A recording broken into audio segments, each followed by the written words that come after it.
നമ്മുടെ വളർത്തുതാറാവുകളോട് സാമ്യമുള്ള കേരളത്തിൽ സ്ഥിരവാസിയായ ചൂളൻ എരണ്ടയാണ്. ഇവരെ ലെസർ വിസിലിംഗ് ഡക്ക് എന്നും അറിയപ്പെടുന്നുണ്ട് കേട്ടോ.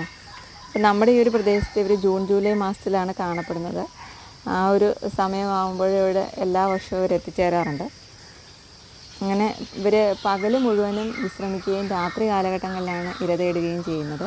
അപ്പോൾ ഇവരുടെ പ്രജനന കാലഘട്ടം എന്ന് പറഞ്ഞാൽ ജൂൺ മുതൽ ഒക്ടോബർ വരെയാണ്. അപ്പോൾ ആ ഒരു സമയത്ത് ഇവർ പകലും ഇര തേടാറുണ്ട്. ഇല്ലെങ്കിൽ ഇവർ രാത്രി കാലഘട്ടങ്ങളിൽ മാത്രം ഇര തേടുന്നവരാണ്.